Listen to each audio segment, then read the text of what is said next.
Good evening, everyone. This is the City Council regular meeting of the City of Satellite Beach, April 17th, 2013, approximately 7 p.m. Please join Vice Mayor Breimer for a moment of silence and the pledge. Everybody rise, please. Join me in the moment of silence, and please remember those injured in Boston in your thoughts.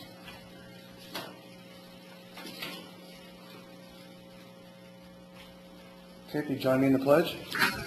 I pledge allegiance to the flag of the United States of America and to the republic for which it stands, one nation, under God, indivisible, with liberty and justice for all. Thank you.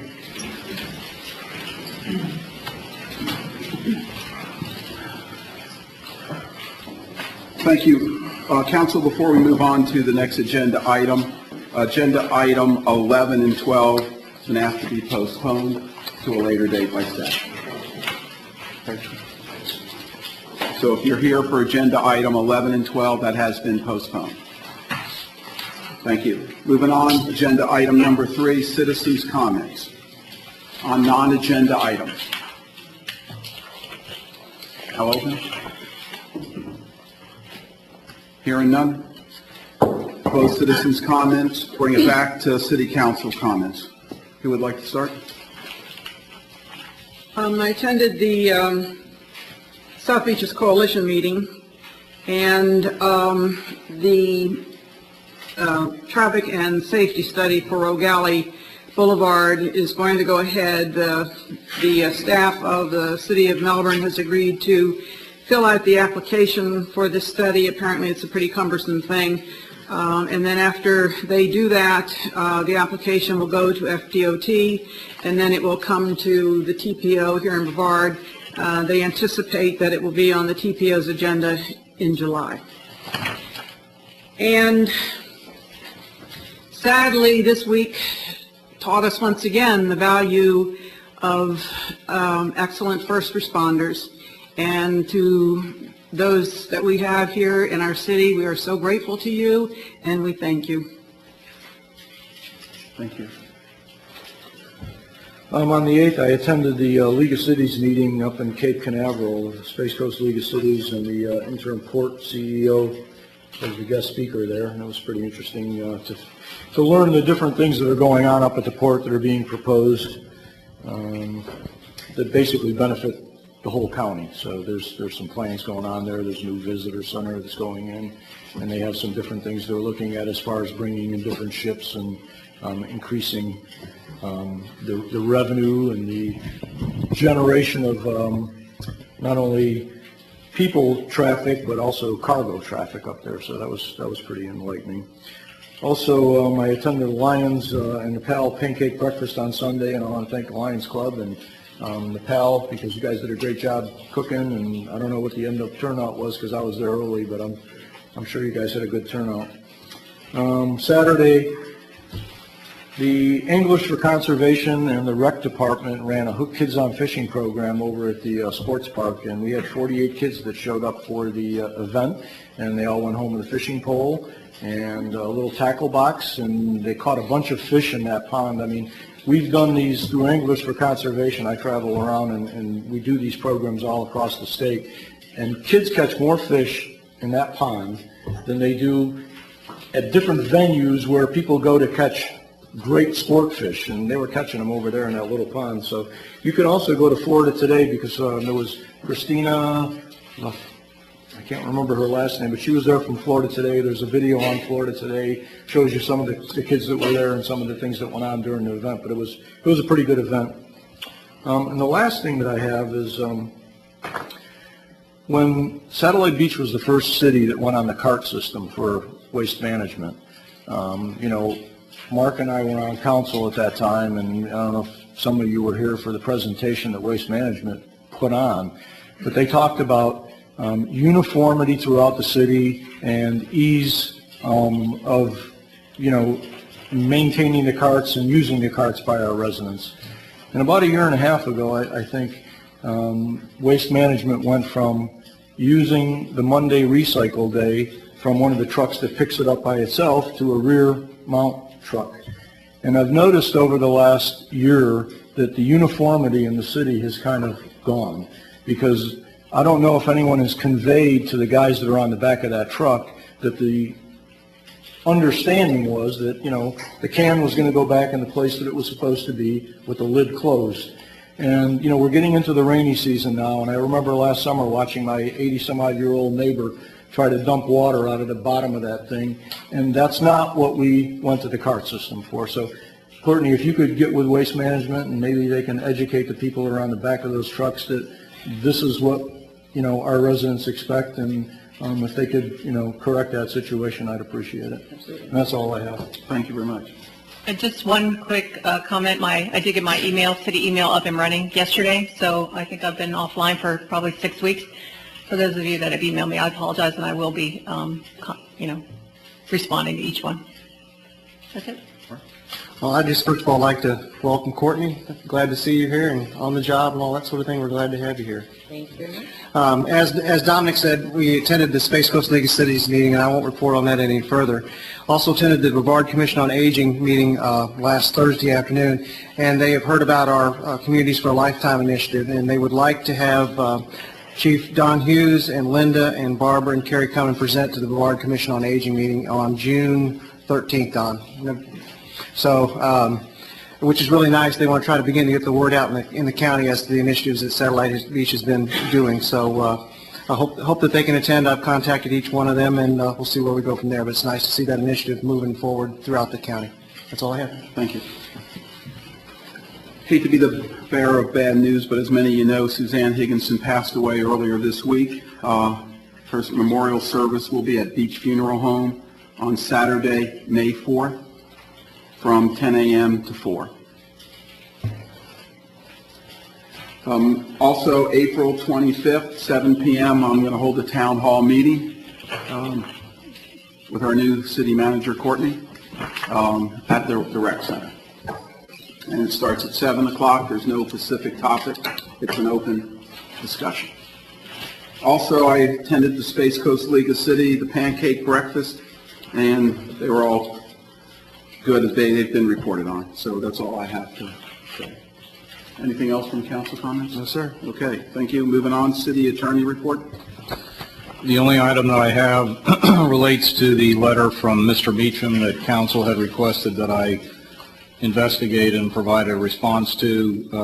The day after the last meeting, I received a call from an investigator from the Florida Commission on Ethics, and I met with him the following week, and basically what I'm looking for from council is direction on whether or not council wants me to still look into that,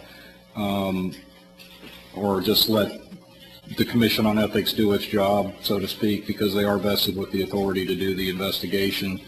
I did call Mr. Breimer to indicate to him that did happen, since he was the one that had initially made the request, and I will hand off to him as far as how council wants to proceed with this, or what his input Got a was. phone mail message from Jim on Monday, and then had a chance to call him back on Tuesday. And our initial discussion was, did he want, what were my thoughts on him going ahead and putting together a letter or letting the Florida aspect take precedent over this? And I said my opinion was that I would express to council tonight is I think that we need to let the state of Florida do its thing first before we instruct Jim to give us any type of report. I think that would be the logical way to have it proceed. So that was the gist of our discussion.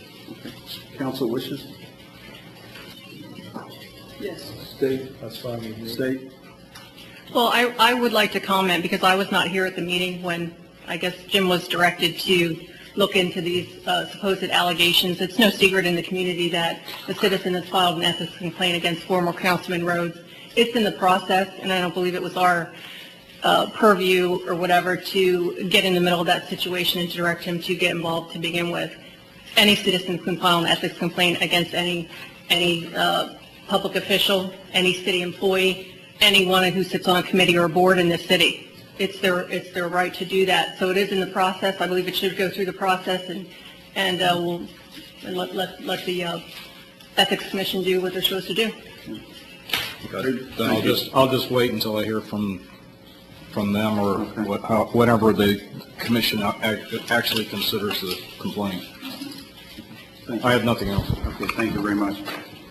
City manager's report. Courtney? Thank you. First, I'd like to thank council and the community for the warm welcome, and also the staff for helping me and assisting me and welcoming me. And thank you for the beautiful flowers. I appreciate that. Also, I'd like to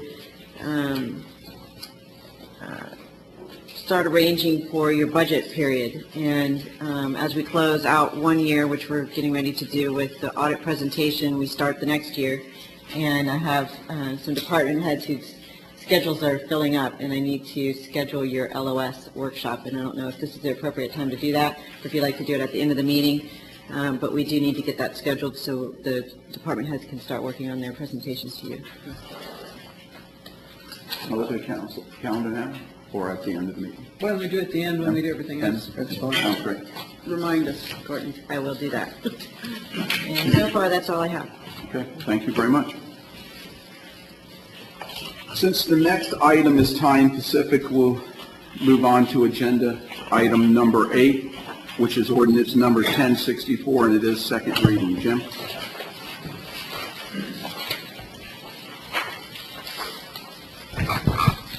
Ordinance number 1064, excuse me, an ordinance of the City of Satellite Beach, Brevard County, Florida, amending Section 30-525B, Satellite Beach City Code, reducing side yard setback requirements for docks, providing severability, providing effective date. It's the second reading of ordinance number 1064.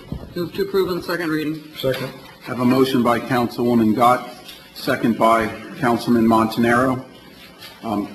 Discussion from council. Yep, again, I'm not going to support this ordinance. I believe it helps one individual who's been in the code enforcement process now since 2011 and has been scheduled for code enforcement now 4 times, usurp the original intent of the code, which was a 20-foot setback. So I'm not going to support this.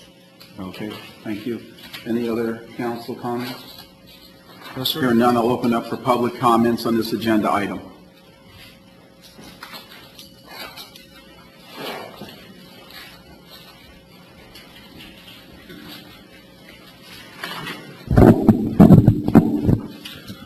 Ron Dragutis, residence Satellite Beach. Good evening, council.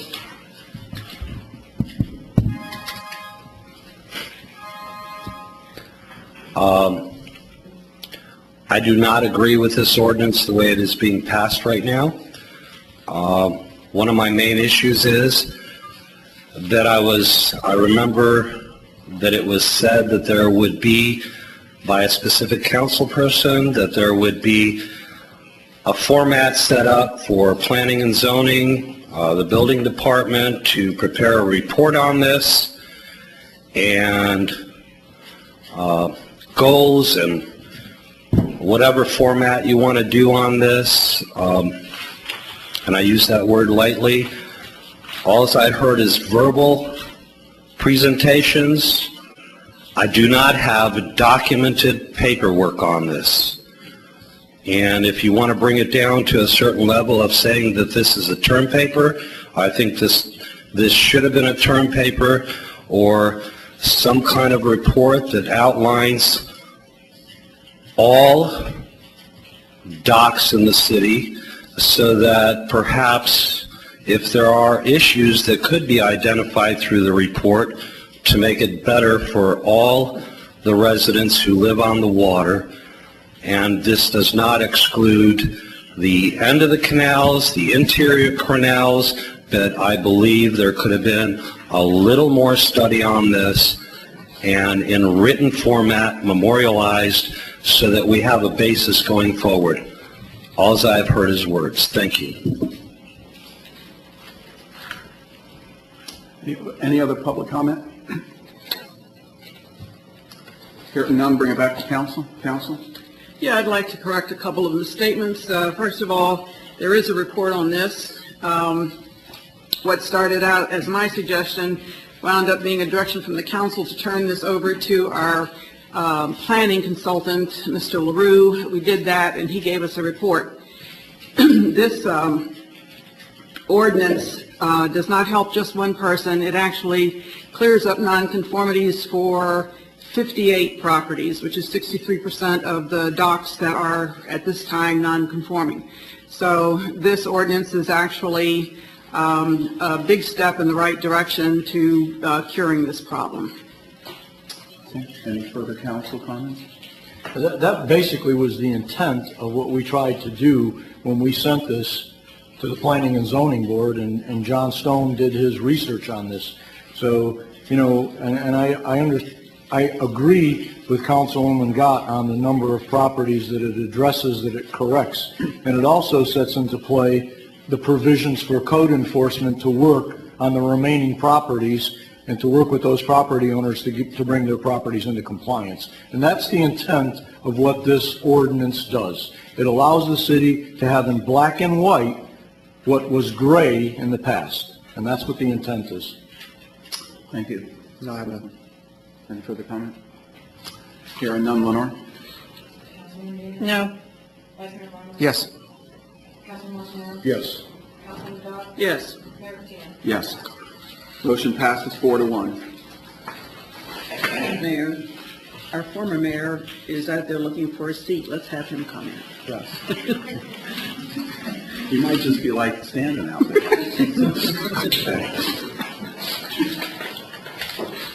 Let me ask the presenters of, since 7:30 is time Pacific, on agenda item number 9, how long do you think that this will take for you?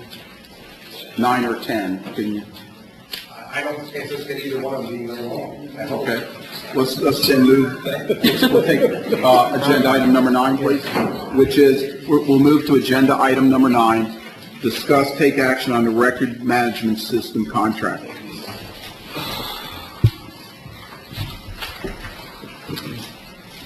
This item is basically the service agreement with, for the RMS system, and you were provided a presentation on March 6th, and this agreement basically memorializes pretty much that entire presentation and all the services that we're going to be receiving with that system. So with that, we're providing the contract to you for approval, and the police department's here if you have any questions. Okay.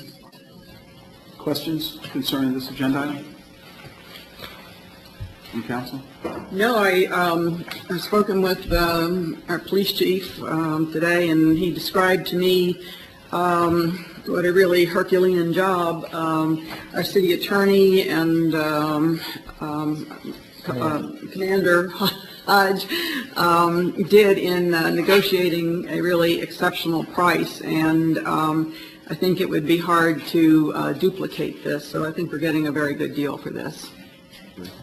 Just the one thing I have is, as I mentioned, the council meeting two ago, the movement by, from what I understand of a lot of police in Florida, is to move towards technology. That's where the budget dollars are going, investing in that area. So I think this is a very forward-thinking process. I'm glad to see that we're moving in this way. So I support us moving forward with this. Great, thank you. Any further Well, comment? I guess, congratulations, it's well overdue. We've talked about it before, and I think it's well overdue and well deserved. At this time, I'll open up for public comment on this agenda item. Hearing none, bring it back to council. Do I have a motion? Motion to approve records management system contract with New World Systems Corporation. Second. And authorize who to sign. And authorize the mayor to sign on behalf of the city. I'll amend my motion. Motion by Vice Mayor Brimer, second by Councilman Montanaro. Any further discussion? Hearing none, Lenore? Yes. Yes. Yes. Yes. Yes, motion passes 5-0. Thank you. Mr. Mayor, if I could just take a second, I just want to expound for just a minute on Councilwoman Scott's comment, and I just wanted to say how much I appreciate the city attorney.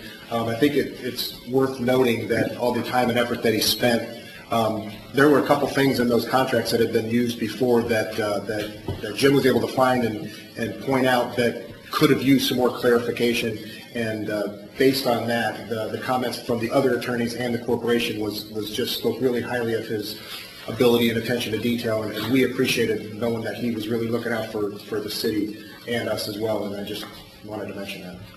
Thank you very much. For further discussion, move into agenda item number 10, discuss, take action on a request for funds from the Law Enforcement Trust Fund for training. Chief? Yes, sir. The letter that you have in your packet pretty much clarifies it pretty specifically. I'm just requesting that the $2,500 be authorized to be used for these training coming up in Orlando this summer. It is just outstanding world-class training, and unfortunately, world-class training requires world-class dollars. So Orange County Sheriff's Office, Orange County Police Department, and numerous other law enforcement agencies around the state have been asked to support what little bit they can to help really bring this high-quality training to this area so that Florida people can afford to get it that normally would have to travel and spend a lot of money to get. So I'm just asking to be able to contribute to this training. I'll make a motion to approve a $2,500 expenditure from the Law Enforcement Trust Fund for the FBI Law Enforcement Training Contribution by Satellite Beach. Second. I have a motion by Councilman Montanaro, second by Vice Mayor Breimer. Further discussion from council? None, open it up for public comment. Any public comment on this agenda item? Hearing none, bring it back to council. Lenore? Yes. Yes. Yes. Yes. Yes. Motion, agenda item passes 5-0.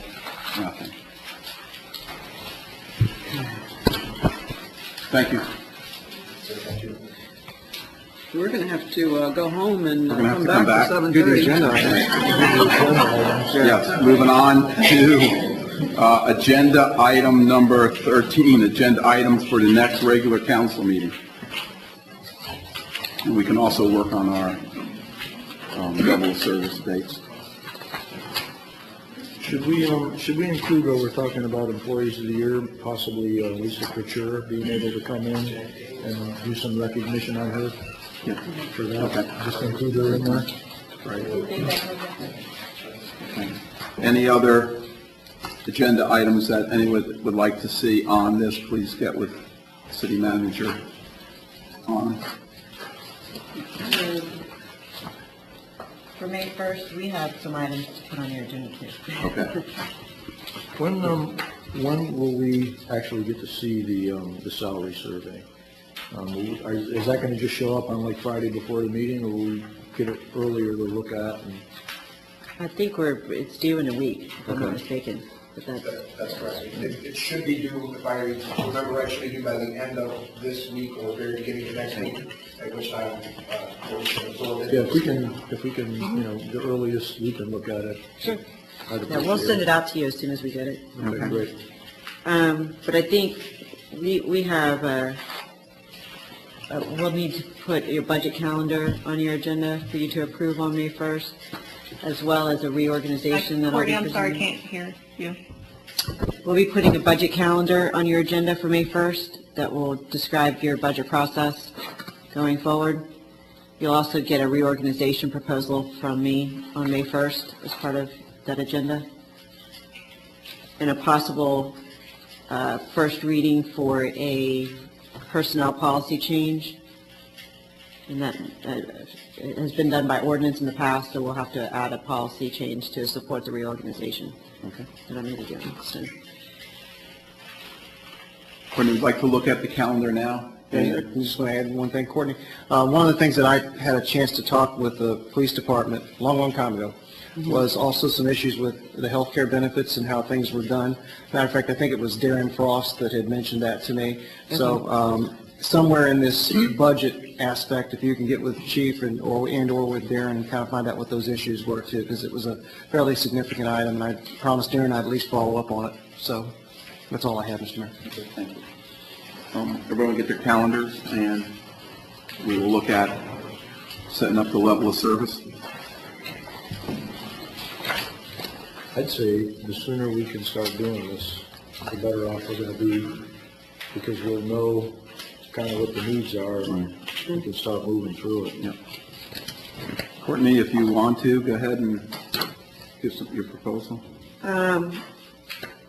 If we could do this on Tuesday, May 7th, I know we have a Board of Adjustment and Appeals in CRA later that week, Do what on May 7th? the level of service workshop. Okay. And I'm assuming we take about three hours for that? In the past, we've broken down a couple departments one day, a couple departments Oh, another day. okay. I honestly don't think you could get them all in one day without Okay. having really exhausting meetings. And we don't like exhausting meetings here, so. So if we could maybe look at May 7th and May 8th. I know I have one department head that'll be out of town on May 8th, but I'll just put them on May 7th, so, if that's possible. 7 o'clock? Yeah, that's fine. Okay. Okay. I am out of town, but I will review the meeting. Okay, yeah, that's fine. Okay, that works great, thank you.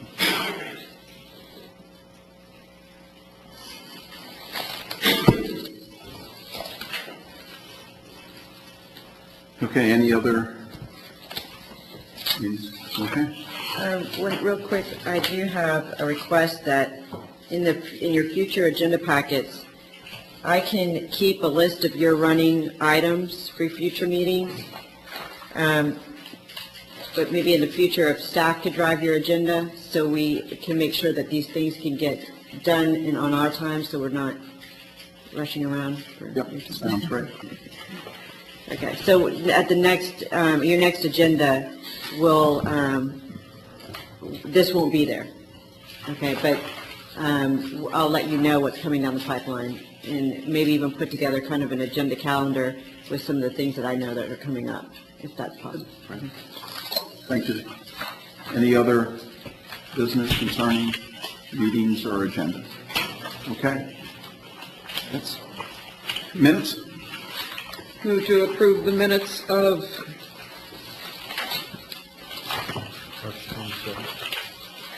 27th? March 27th special meeting, April 3 workshop meeting, and April 3 regular meeting as submitted. Second. I have a motion by Councilman Gott, a second by Vice Mayor Brimer to approve the minutes.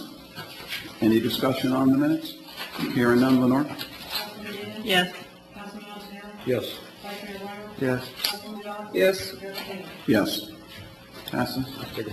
we're finished. We're finished. We have We can run home. Yeah, 3 minutes to spare. 3 minutes. Wanna take a break? Sure, that'd be great. Okay, we'll take a break for a couple minutes, and then meeting will reconvene in 3 minutes.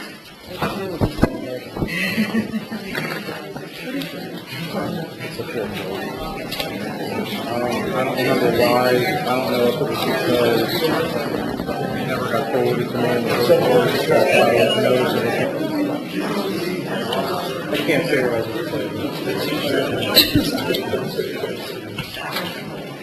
Thank you. We'll reconvene. Agenda item number 7, discuss takes action on audit report for FY 11-12. Courtney? Thank you, Mayor. Our audit team is here to present the fiscal year 11-12 audit. Carr, Riggs, and Ingram is our audit firm, and Debbie Good and Chaz Hoyman are here to make that presentation. And I'm Chaz Hoyman. I'm one of the partners with Carr Riggs, and Debbie is actually the one that's going to go through. Obviously, we're prepared to answer any questions. Thank you. Thanks, Chaz. Okay, I'm going to try and make it brief. We have a short meeting, so I figured if I took an hour, hour and a half, that would be all right, right? No. I will make it as brief as I can, but I want to make sure that I get the important information to you. On page 5 is the independent auditor's report, and the city did receive a clean, which we call unqualified, opinion on the financial statements. I'd like to take you to page 20. And the financial statements that you're seeing are just a single year. That's how most governments show them. However, I did go and compare them to the prior year. And if you look at the general fund, the first column to the left, the general fund, the total assets this year are $927,000. Last year they were $1.3 million, so there was a $400,000 increase in total assets. decrease in total assets. That increase is pretty much all in the cash and cash equivalents area. Your cash went from, did I say increase? Your cash and cash equivalents went from 825,000 down to 388,000. The total liabilities of the city at 526,000. In the prior year, they were 544,000, so they were pretty comparable. If you look at the fund balance section, this is the assets minus the liabilities. And this is a fairly new presentation. You saw it last year. That was a new standard that came into play. And I do want you to flip to page 42, because if you look at these columns, non-spendable, restricted, and assigned, you'll see on page 42 that they're further broken out. And you can see that non-spendable consists of your prepaid items. You actually have an asset in the balance sheet where you've prepaid for items, so that fund balance amount is locked up. You've already paid that money out, so that is set there as non-spendable. You do have several restrictions, and I do want to point out to you the oceanfront property is restricted. That was a restricted fund. You moved that money into the general fund. However, that restriction needs to be maintained there. The Women's Club that gave it to you said it had to be used for beachfront property or for repairs. And so we've talked with your management team here, and they're fully aware that that is to be used for that purpose. Unless arrangements are made otherwise, it would take a whole formal action to change that with the Women's Center. You can't do that here on your own because it's restricted by the outside party. You will see, so that's really your only restriction in the general fund. Of course, you do see your restrictions in the Community Redevelopment Agency. All that money is restricted, the stormwater utility, and the Capital Asset Fund. And in the Capital Asset Fund, some governments, you are allowed to set up the Capital Asset Fund as a government entity and not have that money restricted. However, the money that went into this fund is restricted only for capital assets, because when you went out for that revenue source, that's all it could be spent on. So that money is totally restricted to purchase capital assets. If you look in, the next category we have is assigned, and you did come up with the CRA agreement, and so that money is set here as assigned, which means it's by council or management that this money is set aside. Now, this is next year's payment, okay? It has been set aside as assigned for next year. What is left out of your fund balance is set there for reserves in the assigned category.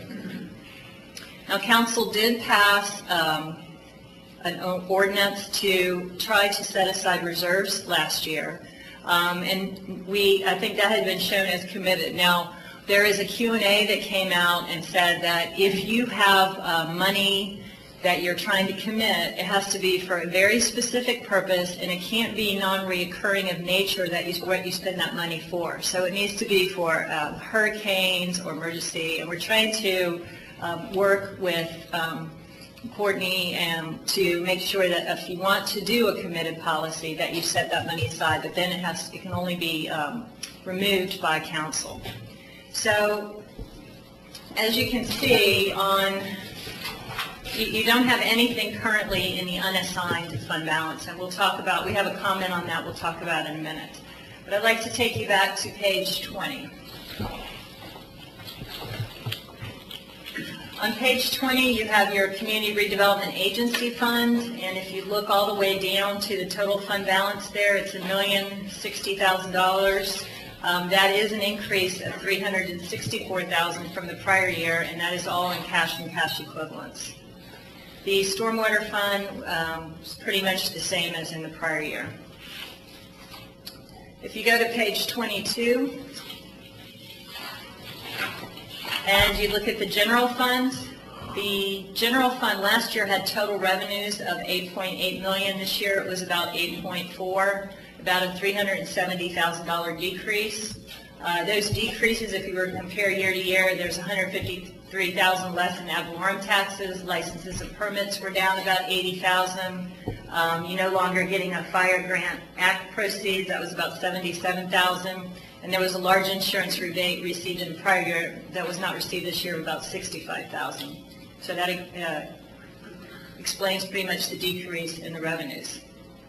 The total expenditures were pretty much the same as the previous year, and you can see that you ended the year with a net change in fund balance or loss for the year of $390,000, which took your fund balance down to $400,000. In the previous year, you had a $653,000 loss for the year. On page 26 is all of the pension trust funds. They're rolled up into one column. And if you go to page 48, you can see a breakdown of those funds: police officers and firefighters, general employees, and the money purchase plan. The good news on the pension front is if you look down in the second section there where you see additions and contributions and such, keep following down, it says net appreciation in fair market value of investments. There was about a $2.5 million appreciation in fair market investments of all investments and all plans this year. So that's been nice because we've been seeing that go down. And of course, as the depreciation occurs and all that in the past, it's caused a bigger funding differential to occur in the plan. So it's good to see that that, at least for now, is coming back.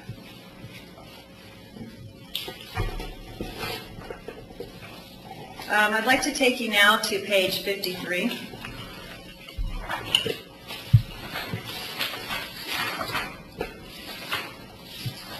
And page 53 shows the original budget, final budget, and actual budget for the general fund. You can see that in the final budget, you budgeted to have total revenues of $8.6 million. However, your actual revenues were only $8.4, resulting in a $185,000 deficit in your revenues compared to what you expected in the final budget.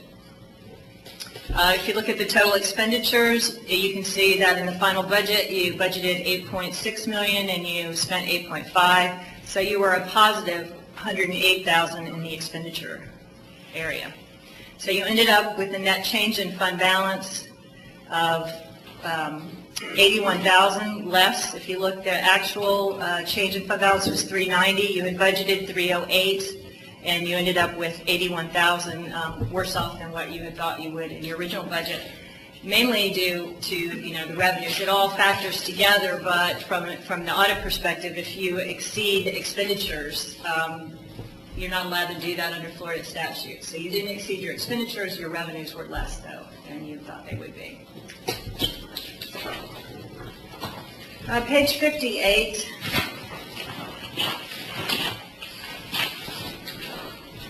Shows you what's going on with the police officers, and firefighters, and general employee pension plan. And I think actually first I'll talk about page 59. On page 59, the police officers and firefighters pension plan, you can see in 2012 that there was more contributed, 115% more than what the annual required contribution is, and 115% or 15% more, and then 10% more in 2011.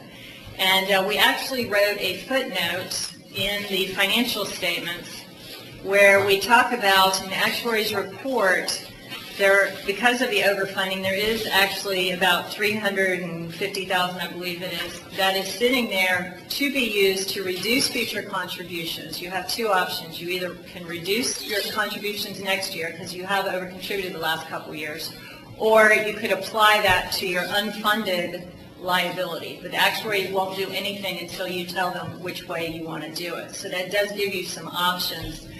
As we talk about where you are financially, it helps that you have that $350,000 that you can use to reduce next year's contributions and still be in compliance with what the actuary says to fund. On page 58, just to walk through the very first line there, the actuarial valuation date 10/1/12. The actuarial value of assets was approximately $11 million. The actuarial accrued liability is $15 million. So there is an unfunded liability of $4.4 million. about 71.4% of unfunded. And, you know, this is, if you were to, everything's stuck right now when we pay all the liabilities into the future. That's what the unfunded is. Most cities, I believe, have an unfunded, and they have different ratios of, you know, where they are in their unfunded. This is just something that over time is going to, you know, have to be paid or dealt with as you move forward. But this is going out into the future liabilities that will be paid. Page 61 is our report on internal controls and compliance with laws and regulations. And in this report, you will see that we say there are no material weaknesses that we found or non-compliance with laws and regulations. On page 63, we tested compliance with federal grant requirements. Because you received over $500,000, we had to do more detailed testing on grant compliance. And we had no issues with grant compliance. On page 65 is a summary that's required to be in our report. Again, I want to point out the type of auditor's report issued unqualified. That is good in our world. That is clean. I had one client say, I don't want this opinion. No, you do. You want it. Next year, our language will be unmodified. So I think that will help users of the statement. The whole AIC, the American Institute of Certified Public Accounts, has decided to change that term to unmodified. The grants that we tested, you can see on the schedule, the non-point source implementation grant and the energy upgrades. Page 67 are all of the federal grants you received this year. Page 69 is our management letter, and last year we did have a comment, verification of suspended or debarred vendors. That item was corrected this year when we went back and tested it, so that's very good. On page 70, we had some comments to bring to your attention.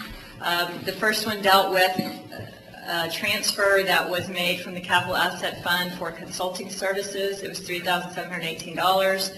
As I previously said, this can only be used for capital assets. So an entry was made during the audit to make this a due to, due from, since it's not allowed to be a transfer.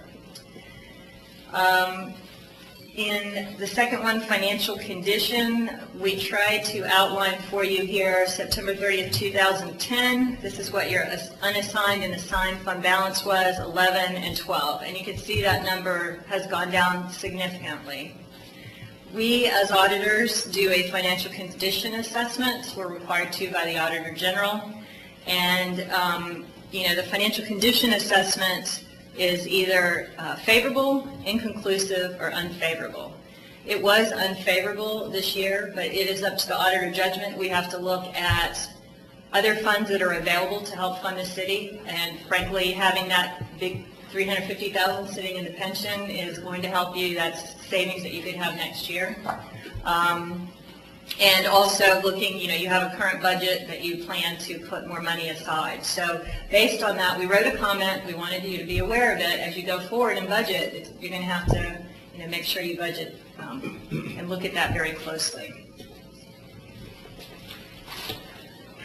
That pretty much concludes everything else in the report. It's pretty much standard in the management letter. And so I'd be glad to take any questions. Thank you. Questions from council? Debbie, just on page 59, where you indicate the 115%, I think you said 350,000. How does that happen? How does that evolve that way? Well, what occurred is, right, there is the footnote is on page 47, but basically what appears to have happened here is that you contribute a certain percent of payroll in based on your total payroll for the year. The state, of course, gives you the casualty insurance tax. So you can reduce the amount times your payroll, you can reduce by the casualty insurance tax that you're putting in. Okay? If you didn't have the casualty insurance tax, then you would take the payroll, time the percent the actuary says, and you would put that in. But what appears to happen for the last 2 years is it was never adjusted to reduce for the casualty insurance tax. So that is an expenditure in your financial statements. It was a cost to you this year and last year. But it is something that you sort of have banked over here. You cannot take it out of the fund. Understand that. Once it's in the fund, it cannot come out of the pension funds. So you can't ask for that money back. It is sitting in there. You can just reduce the future year contribution. That was going to be the next question. Yes. Okay, gotcha. Yes. All right, thank you. That's all I have right now. Questions? Lorraine, any questions? Question? At this time, I'll open it up for public comment. Public comment on the auditor's report, this agenda item. Hearing none, bring it back to council. It seems like we're kind of back to where we were in 2002 with our reserves. Yeah. Because in 2002, our reserves were low. And in 2009, we had $2 million in reserves. And in that 7-year period, I believe, didn't we pass an ordinance of some type that certain money was going straight into reserves? And I don't remember exactly what it was, but I would like to ask maybe staff to look back. I thought we had a specific amount of money that was coming from somewhere that was going directly into reserves, and I thought we addressed it. I just don't remember. Yeah. Yeah. Because, I mean, you know, we had money, significant money going into reserves pretty much every year from 2002 on. And I know there was a funding mechanism somewhere in place, Courtney, and maybe we can research that and find out where, you know, how we did that, because we did have something in play.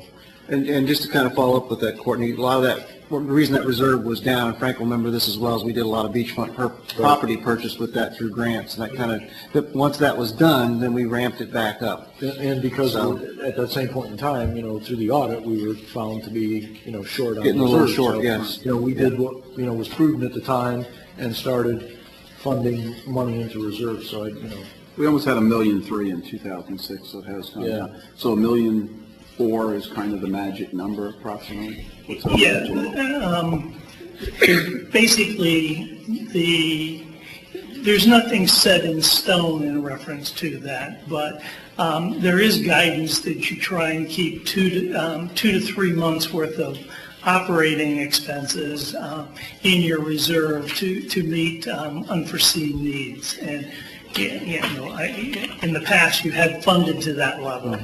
I don't recall that it was a specific source. It just was the overall budgeting process and the expenditures and that built it up over some years. Okay. Well, 84 obviously is way above, dangerously low. Courtney, you had? Yes, but on September 21st, 2011, Council did pass a resolution adopting a policy that basically adopted the recommended policy of GOFA with the keeping 20% of the prior year's operating expenses. And so that equals approximately $1,427,000. So that would be our goal in the future, is to try to keep it at that. How do we get that there? amount. What's the other? Well, I did provide a response to you in terms of how do we get there, and it's important that we try to do this rather quickly within the next couple of years. It's hard to have a reserve this low, and even, you know, 400,000 is pretty low. So we need to work on getting it done in the next 2 to 3 years. So the idea that I'm presenting to you is to enter into an interlocal agreement with Brevard County and basically request to reduce our TIF contribution to the CRA Trust Fund by 50% next year, and in the interlocal agreement, ask for some flexibility for us to decide what that percentage would be in year 2 and year 3, but it will, you know, will be at least 50%. Will go into the trust fund because we need to pay for the debt. So that would at least pay for the debt for the next 3 years. For the CRA, it would leave them with approximately $1 million to do capital projects, and then also some operating expenses. But we would be able to put at least $455,000 into our reserves every year. which would get us close to our goal in 3 years. And so I know that it's disappointing, and I'm a redevelopment planner. It's my background. I'm a member of the Florida Redevelopment Association board, so it was not easy for me to make this recommendation, certainly, but our reserves are very important, and it's much more important to do that. And we do have some core service needs next year with the departments, and we have a pretty significant infrastructure gap that we need to look at, and you'll see that in your level of service workshops. So any other, especially for next year, any increase in revenue we get from the increased property valuations and things like that, we're likely going to want to dedicate that to capital needs. And so that's why we are looking at reducing the TIF contribution. Obviously, Brevard County is supportive of that because they're not going to have to write as big a check to us for our trust fund, so their contribution is going to be reduced by 50% as well. So we are able to do this legally. We have the ability in the statutes to control our contribution amounts, and we would ask our city attorney to draft that interlocal agreement. Since it will be between the Brevard County and the city of Satellite Beach, we will not need to, there won't be any conflict with the CRA. And so that, because we need to get started on that, the wheels of government when it comes to interlocal agreement approvals and going back and forth between attorneys can be slow. So, no offense. So we want to get started on that. So that's why we wanted to present this to you tonight and get your concurrence with that strategy. Let's have a discussion on that, and I will open it up to the public because it's a different part of the agenda. Before we start that discussion, do you want to accept the auditor's report?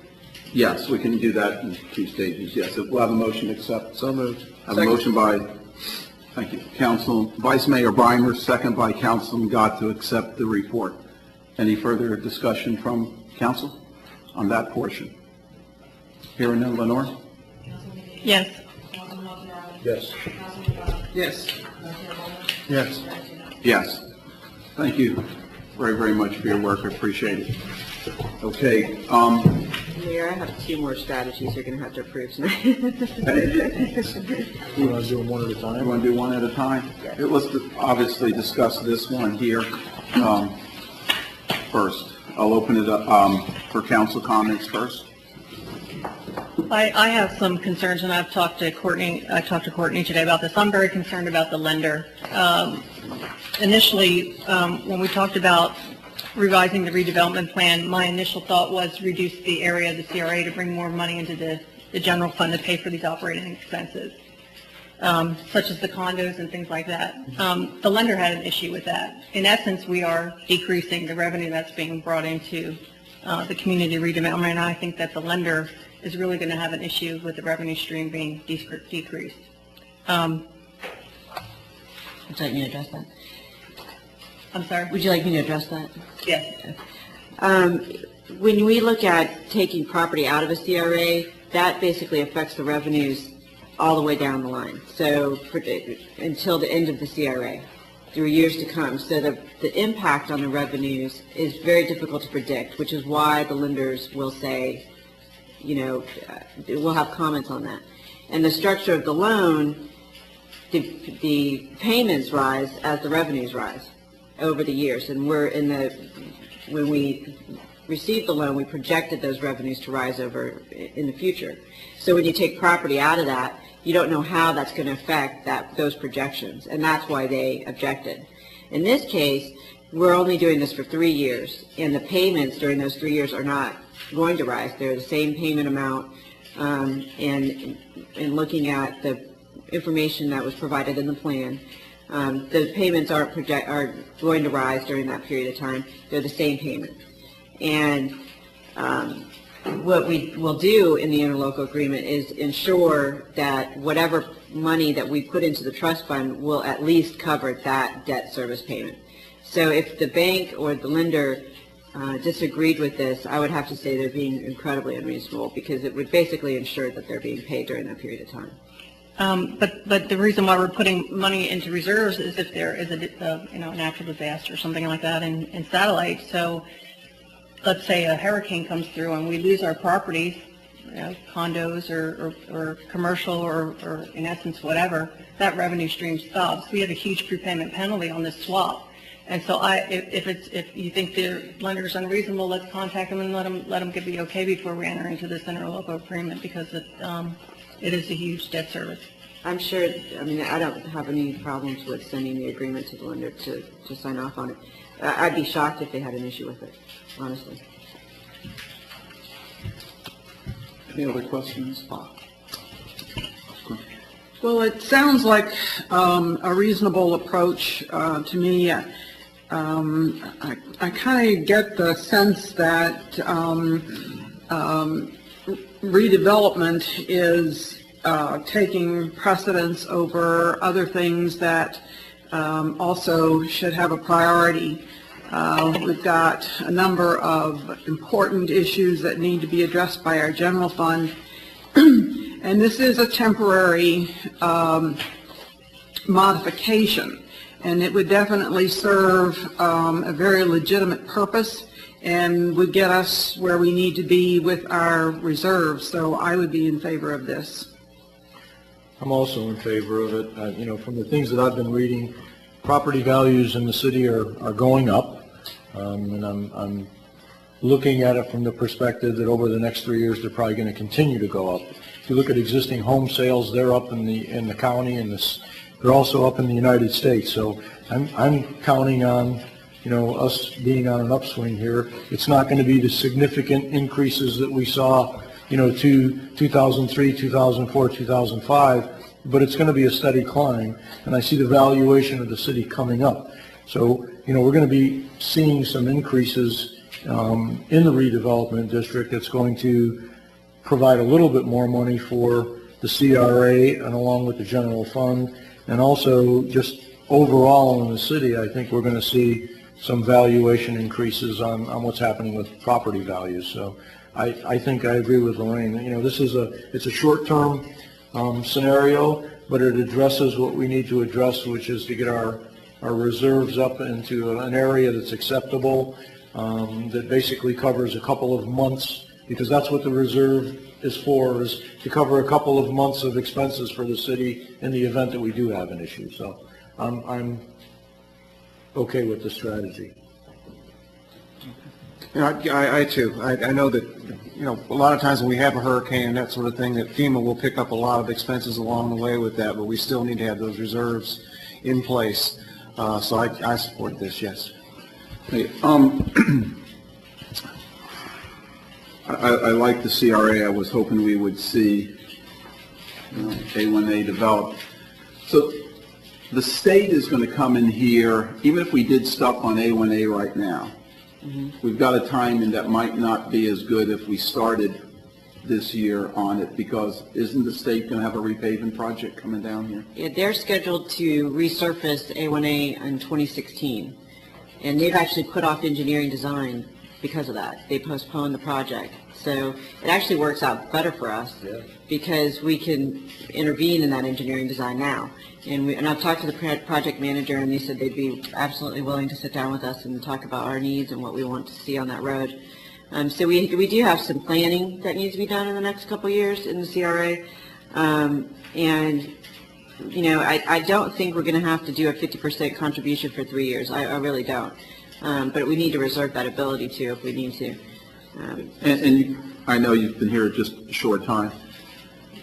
Looking at our revenue sources, is this the absolute best way for where we sit right now that you can see us doing this? Because I would sure love to see something in the CRA, but in the same token, I understand $84,000 isn't very practical, you know, to have there. Well, it's and reserves is more than just if there's an emergency. It affects our cash flow. So, for example, if we were to receive a grant that was reimbursable, right now we couldn't accept it because we have no funds to do it.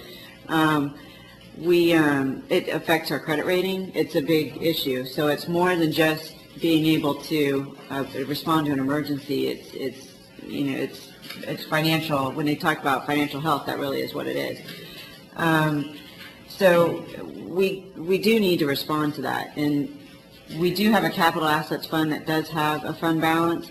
It's $400,000, but we do have a capital need too. So I'm trying to balance that and, whatever are going to be our needs for next year, and are actually our needs now, we're just putting them off. And we've been kind of kicking the capital needs down the road, and we're going to hit the payday pretty soon, and we're going to need to step up and deal with it. The other funding source is the increased valuations, and I just don't see that being enough to deal with this right away. So this is really the only thing I could come up with. So an alternative would be not to do the CRA projects and then just return the money back to the taxing authority, and then you wouldn't have to enter into an interlocal agreement, correct?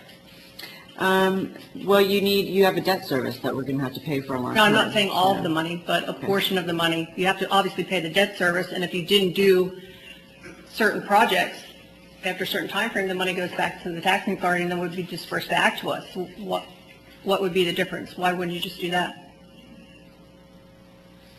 In other words, $1 million, let's assume $1 million comes in for the TIF every year. $400,000 is used to pay the principal and interest. Right. If we don't spend it on projects, it goes back to the taxing authority anyway. Right. Why not do it that way instead of entering into an interlocal agreement? Because right now, it goes back after 3 years, so it has to sit there for a period of 3 years. So, like, when we talk about CRA, there is no such thing as reserves in a CRA trust fund. You can't just hoard money. So you have to put it into projects, and those funds can only remain in those projects for 3 years.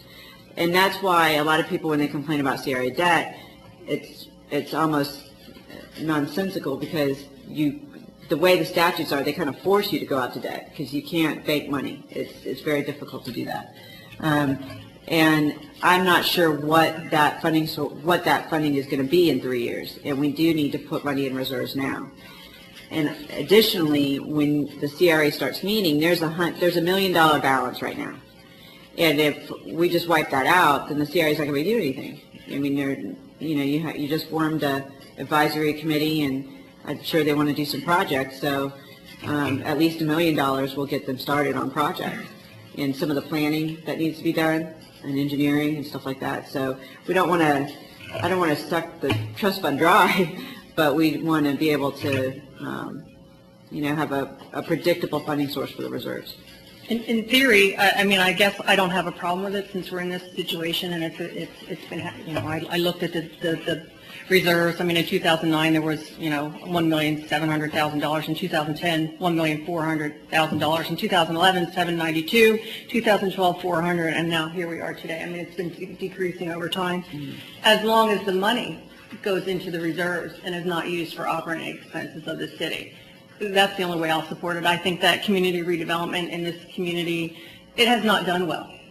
We have basically transferred money up to $500,000 a year to pay for operating expenses over time.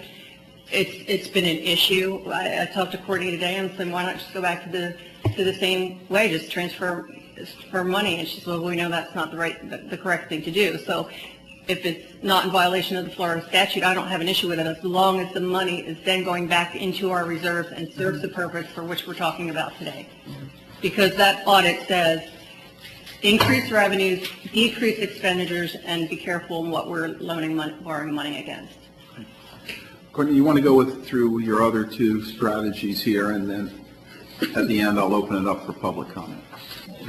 Sure, and the other item was to create a stabilization fund, basically, and this would be when Debbie was talking about committed funds, this would take your reserves and take a portion of those and commit them by ordinance, where you would be kind of constrained, and I would be constrained in spending those reserves only for a particular purpose in emergencies. So it would be like a severe economic downturn, or in case of a hurricane or some type of natural disaster. And now you would still leave some unassigned funds, because you always need to be able to react fast, like if an air conditioner breaks down or something like that. But you would keep a good portion of that, maybe, and I was thinking about 80% of your fund balance in a committed stabilization fund. So if you wanted to spend it in some other way than what's outlined in the policy, you would actually have to pass another ordinance to undo what you did. So it's not completely constraining, but it makes you think about it, and it basically would solve what's happening when I'm looking at how these funds are spent over the years, and at the end of the year, and they're just kind of dribbling down, and it would make all of us kind of take a second look at every time we go into that fund to spend it. So these committed funds that you're talking about, these would be like capital assets, I mean, are these specific funds that we're not going to be able to touch 80% of those? Correct. Until, Yeah. okay. Unless you pass another ordinance saying you're going to undo the stabilization fund, which you can do. I mean, you're in control of your own money, but it would make you take another action. You'd have to notice it. The public notices it. Everybody sits down and thinks about it, and makes it harder to do. So if we had money in a fund that we were going to use for, say, roads or something like, long-term road repairs, and we had a hurricane, we could use that money in an emergency, Yes. and then FEMA would reimburse the money back, and it goes back into that fund. So we would be able to use it for things of that nature. Natural disaster. Okay. And that's, this is another item. I mean, this is perfect for what we're talking about, because we haven't paved the road in the city in probably 7 or 8 years.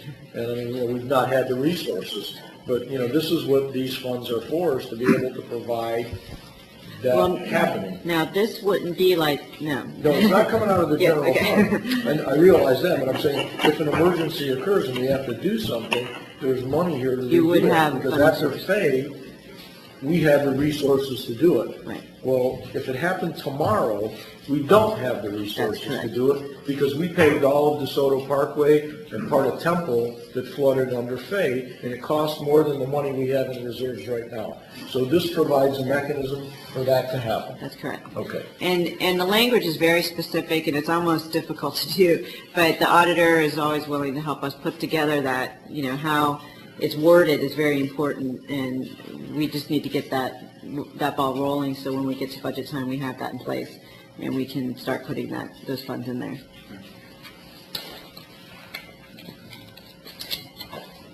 The third item is we really need to update our accounting and budgeting software, and you heard about the pension contribution, and that was a mistake upon our mistake, a staff's mistake, and it just kind of demonstrates that we just need to get a little bit better reporting to you amongst ourselves, and a little bit better automation and efficiency, and a little bit more sophistication. So we want to take it a little to the next level. A lot of the department heads really want to have a mechanism for online payments. I know a lot of council has mentioned that to me and to the departments.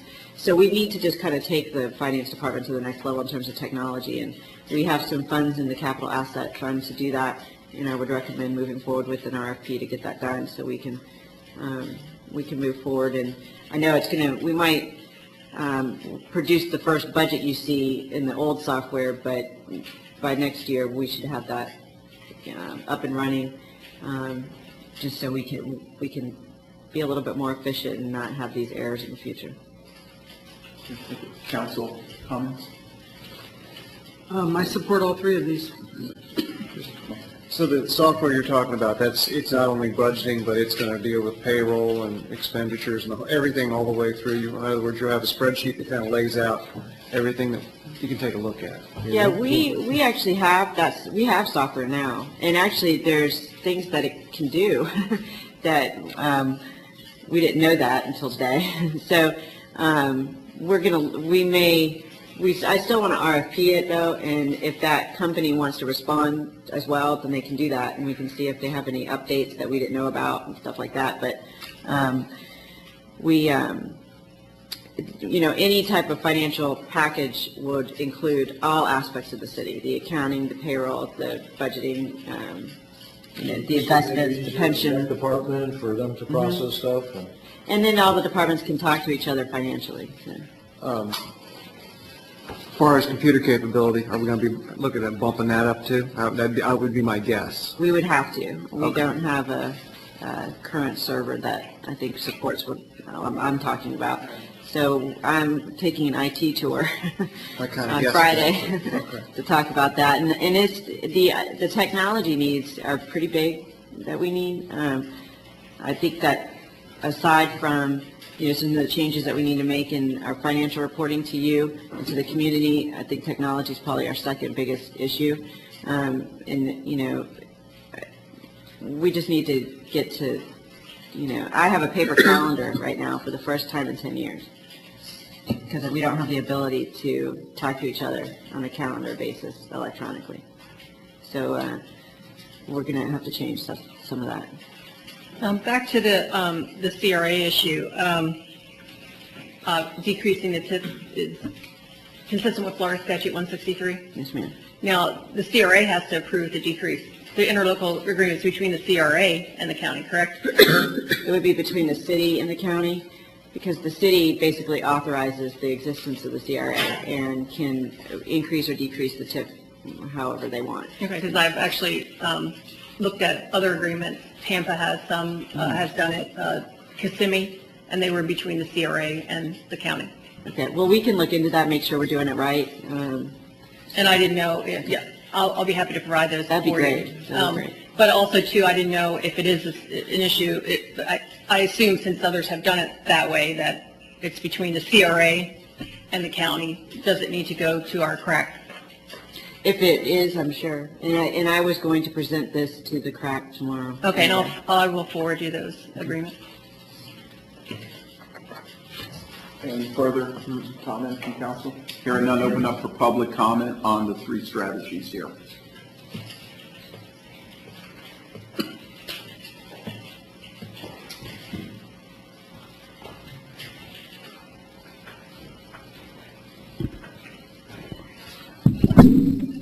Ron Jagutis, resident of Satellite Beach, more specifically in the CRA.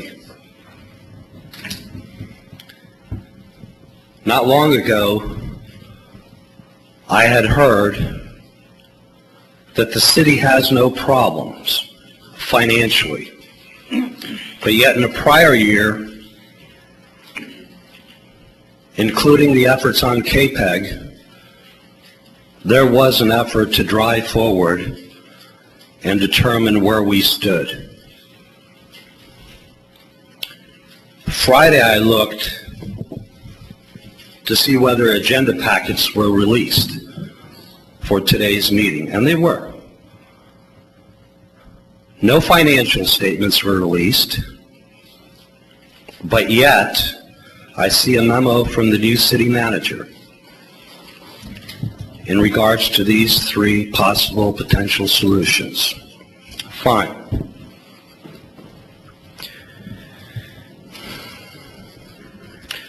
Why did our general fund balance decrease in the prior year?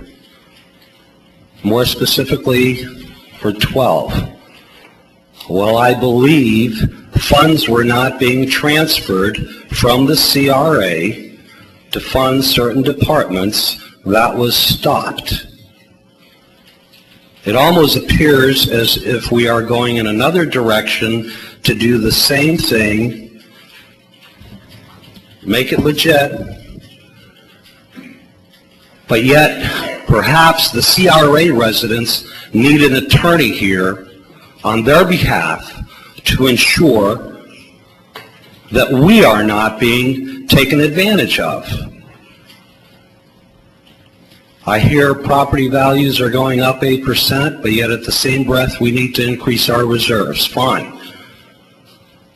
Most of the CRA will be affected. I understand the rules of 163, you can't have reserves and so forth, but yet I heard discussion here, well, if we need this, we need that. Well, put it in the reserve, and I propose that a good chunk of it sit in the 4 CRA properties out there because the beach side is vulnerable. And what about the citizens within the CRA who secured state monies for $300,000 to help with the beach projects out there. You have a 30%, and that's the figure being thrown at me right now, 30% of the tax base is on the beach area. A1A is unacceptable at this point. Timelines are there, and I frankly am disappointed in the direction that this is going. It's very sad, and I hope through the next couple of workshops, budget workshops, that this is resolved in such a way to ensure that monies are not going to be squandered. Thank you, for the benefit of staff and everyone here in the city. Thank you. Thank you. Any other further comment?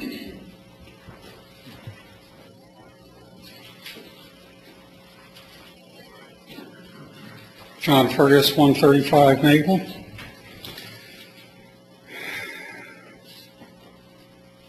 I find it interesting that at the time that the police department needs hundreds of thousands of dollars worth of upgrades to their RMS, that our roads aren't being paved,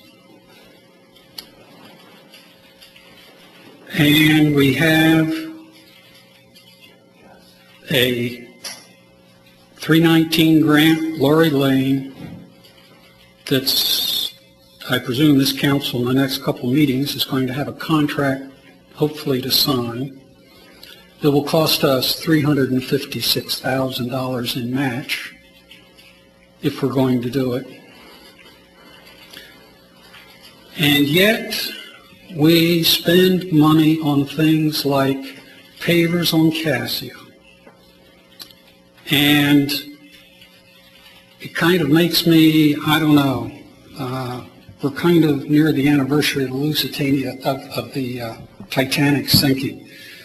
And I think of somebody worrying about deck chairs on the Titanic when really it was lifeboats that were important. And the other thing is, if we do have a storm, and we've seen this in '04, yeah, FEMA's good with giving the money back. But that doesn't happen overnight. It takes years. So we've got to be able to cover it. And so the bottom line, I think these are all great ideas, and much as I'd like to see the upgrades in A1A and South Patrick Drive, we got to take care of business first. And so it's temporary, and sounds like it's legal, so let's go ahead and do it. Thank you. Any further public comment?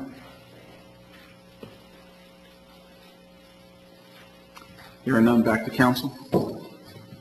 I do have a comment because, I think everybody's well aware of my sentiments on community redevelopment. I've seen some very successful projects and some very successful CRAs.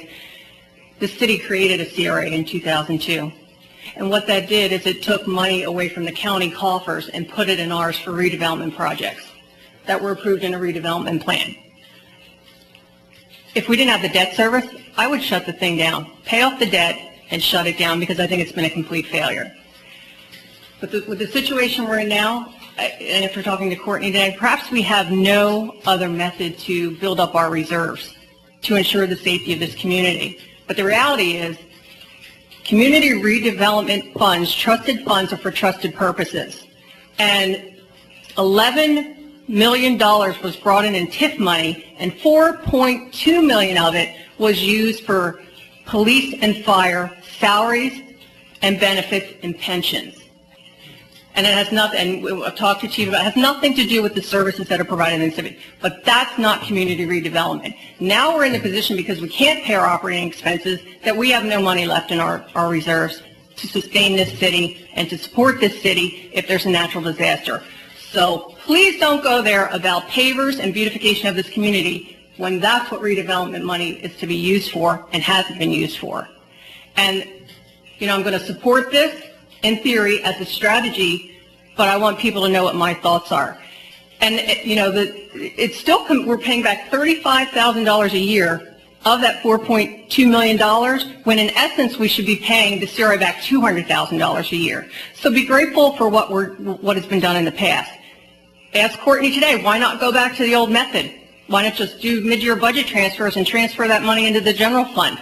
What do you think supported the reserves throughout the years? $500,000 a year transfer via mid-year budget? That's what was in our reserves. That's what was in our reserves. And I'm upset about it. Because I would like to see in my lifetime when my children were born and raised here, are now going into high school, and for 3 years we're not going to see any community redevelopment. They're going to be out of high school before we see any community redevelopment projects go on in this community. And I think it's despicable. I think it's despicable what's been done with this community redevelopment agency over the past years. I'll answer some of that. I think the CRA is great. There has been things done, maybe not completed, but it's a project that had a 25-year life, if I'm not mistaken. We have $1 million in there to do projects for the next couple of years, and we have some projects that I think there's 3 beach access sites that we're working on that are out now. We've done a lot. If you look at our accesses at the beach, the parks we built, it's not complete, but it's still a working project, and we have $1 million to continue. And a debt service, $6 million debt service. Which most CRAs, as I have found, has them. And we are paying our debts. They're covered. And yeah, we're backed in the corner. I've always preached I love the CRA. I think it would be great. I've seen what Titusville has done. I've seen what downtown Melbourne. I also see where we had $1.3 million or $4 million, and now we have $84,000. And I think you have to look at it logically. How are we going to get to safety here? And I think right now we can do things for the next 3 years with the CRA with $1 million. It might not be the perfect way, but I think it will make the city more stable. And if we set this up right, after that period of time, we will have that money going back directly into the CRA.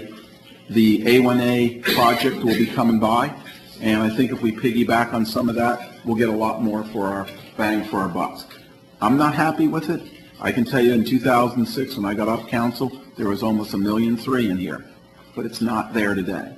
And we went through some pretty hard times, and I think this is really, unfortunately, we're backed into somewhat of a corner. We have to do something. And this is our, I think, fix, unfortunately, for the next few years.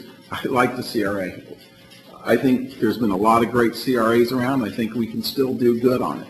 So I don't see a way out, unfortunately, that we got here. But I really like to make sure that this money can't go to other things. I mean, it has to be here specifically for that. It's got to be. If not, we're wasting our time here. And we could actually put that in the interlocal agreement and lock ourselves into doing that. And I know everyone's disappointed. I'm disappointed, and it's very disappointing. But, we came off 6 years of very bad economy, and we need to just start rebuilding ourselves. And part of that is, the first step is getting our reserves and our core services back in place. And in the meantime, with the CRAC committee or the advisory committee, we have a good solid year, in my opinion, of planning and deciding how we want to move the CRA forward, and probably doing some studies and some engineering on A1A or whatever projects that the committee wants to do and the CRA, ultimately moves forward on.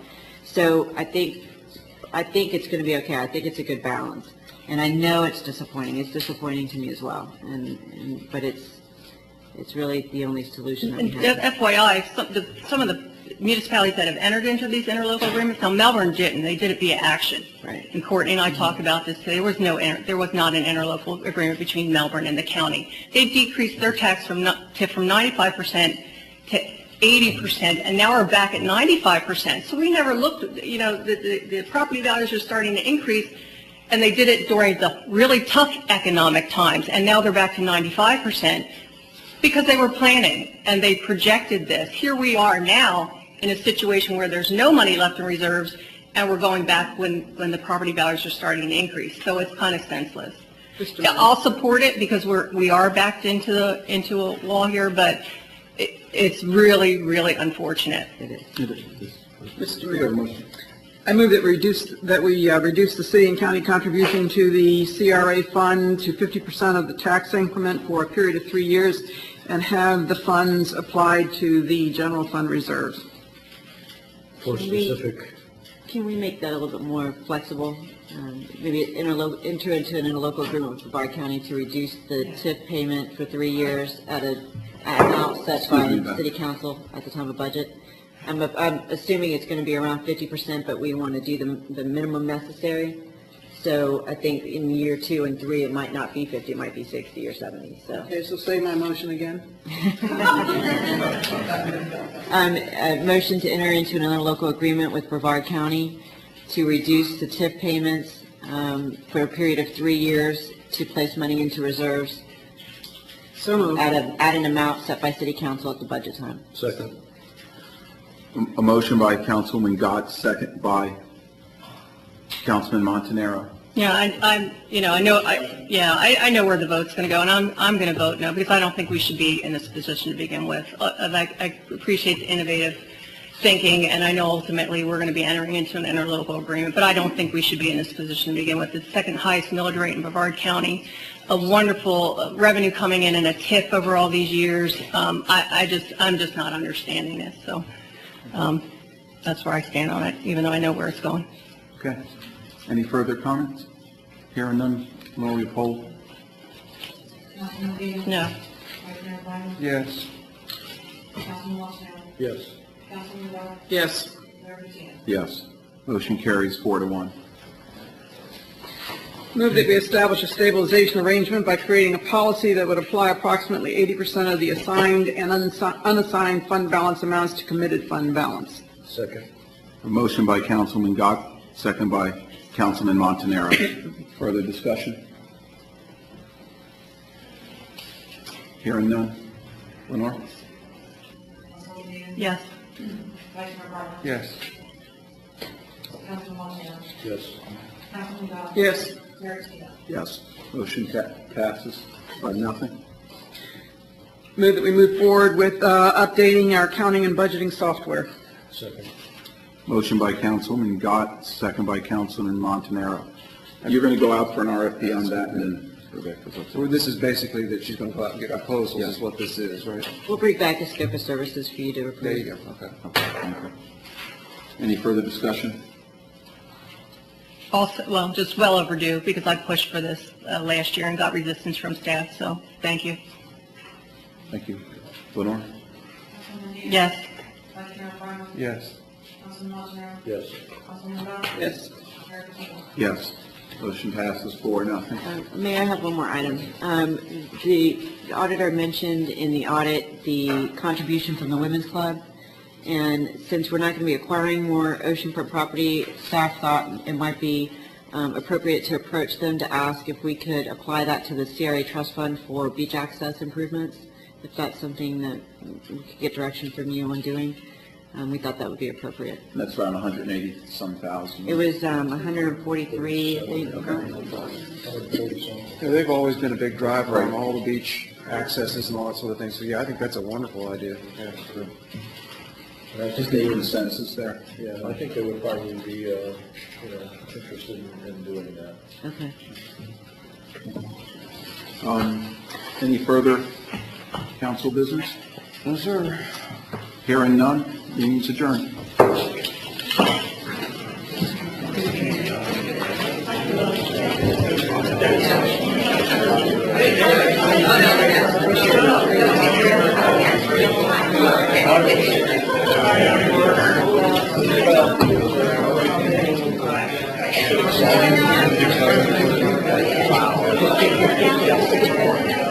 So,